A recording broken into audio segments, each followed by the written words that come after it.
Assalamualaikum warahmatullahi wabarakatuh. Perkenalkan, nama saya Muhammad Rizky Kurniawan Gemilang dari Prodi Sains Informasi Geografi dengan nomor identitas mahasiswa 2109417.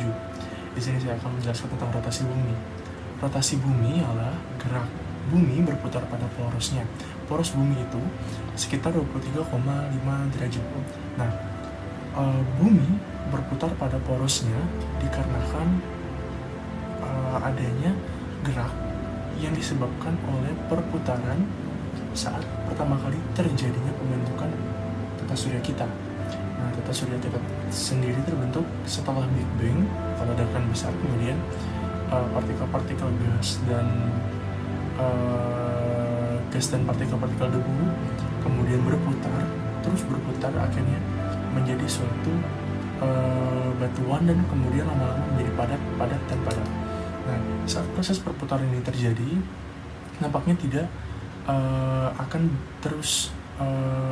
bisa diberhentikan seperti itu, karena menurut hukum Newton sendiri telah dinyatakan bahwa benda pada laju tertentu akan tetap terus bergerak seperti itu.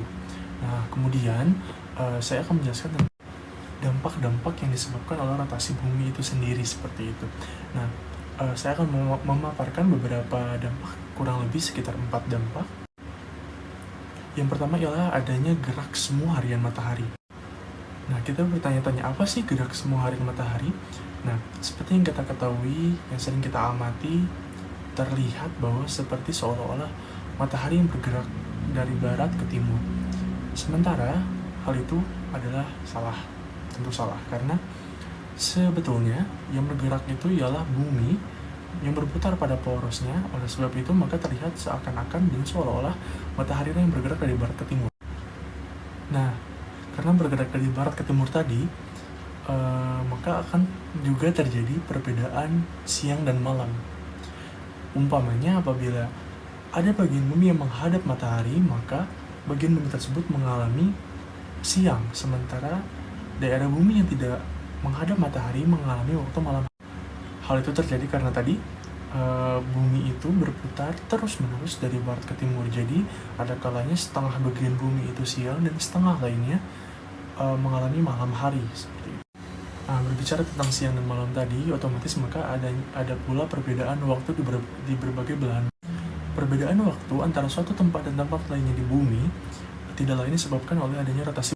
Sekalinya berotasi, bumi memakan waktu kurang lebih 24 jam. Ya, jika dibulatkan 24 jam. Karena sekali rotasi bumi memakan waktu 24 jam, maka setiap tempat di permukaan bumi telah berputar sebesar 360 derajat bujur seperti itu. Nah, dengan demikian setiap 15 derajat atau kelipatannya disebut bujur standar. Waktu bujur standar disebut dengan waktu yang masing-masing berselisih 1 jam dengan waktu lokal berikutnya. Nah, oleh karena itulah di bumi terdapat 24 garis waktu lokal. Hal ini disebabkan oleh penetapan waktu dimulainya garis waktu lokal tersebut, yaitu bujur 0 derajat di kota Greenwich di London, Inggris. Garis bujur sebelah timurnya kemudian setiap 15 derajat ditambah 1 jam dari waktu yang ada di Greenwich seperti itu. Untuk contohnya, kota Jakarta berada pada bujur standar 105 derajat. Maka Jakarta 7 jam lebih awal daripada di London, Inggris yang masih jam 0 tengah malam. Kemudian rotasi bumi juga menyebabkan adanya perbedaan percepatan gravitasi di permukaan bumi. Akibat dari rotasi bumi itu sendiri, garis tengah khatulistiwa lebih besar daripada garis tengah kutub. Ini menyebabkan percepatan gravitasi di permukaan bumi menjadi berbeda-beda tergantung dari wilayahnya seperti itu. Karena percepatan gravitasi berbanding terbalik dengan radius jari-jari, maka percepatan gravitasi di ekuator atau di khatulistiwa akan lebih kecil daripada percepatan gravitasi di kutub. Jadi, jika kita bergerak dari khatulistiwa menuju kutub, maka percepatan gravitasinya akan semakin menjadi lebih besar. Karena percepatan gravitasi bumi berbeda pada lokasi yang berbeda. Variasi ini terjadi dikarenakan ada perbedaan derajat lintang, ketinggian atau kedalaman, dan juga geologi atau topografi lokal dari wilayah tersebut seperti itu. Selain itu, percepatan sentrifugal rotasi bumi biasanya sudah diperhitungkan dalam nilai percepatan gravitasi bumi.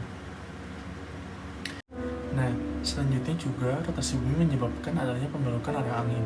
Arah angin tidak persis searah dengan arah gradien tekanannya, yaitu dari daerah isobar tekanan tinggi ke daerah isobar dengan tekanan rendah. Ini disebabkan oleh adanya efek gaya Coriolis pada angin. Gaya Coriolis bukanlah gaya sebenarnya, melainkan gaya semu yang timbul akibat efek dua gerakan, yaitu gerakan rotasi bumi dan gerakan benda relatif terhadap permukaan bumi itu sendiri.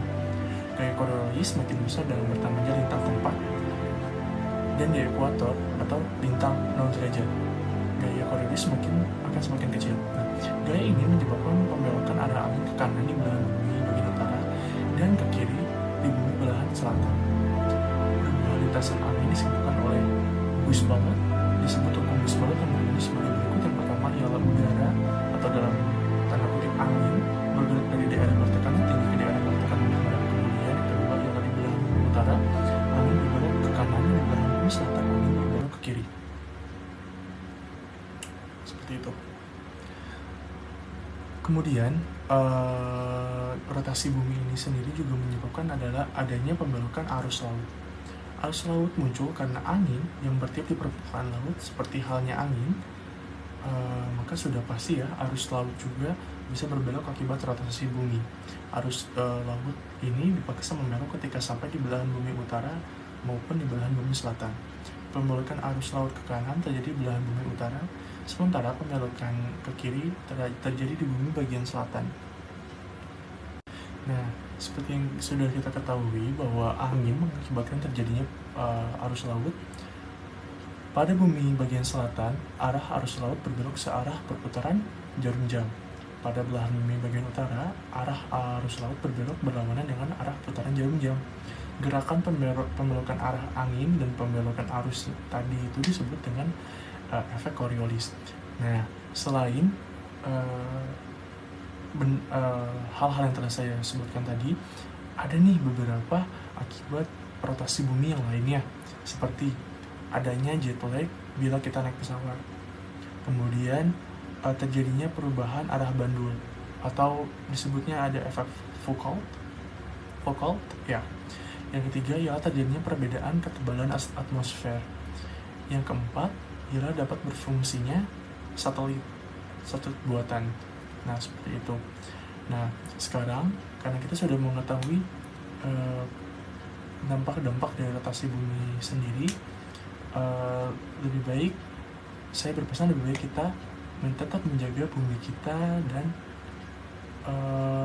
tidak mengeksploitasi bumi secara berlebihan.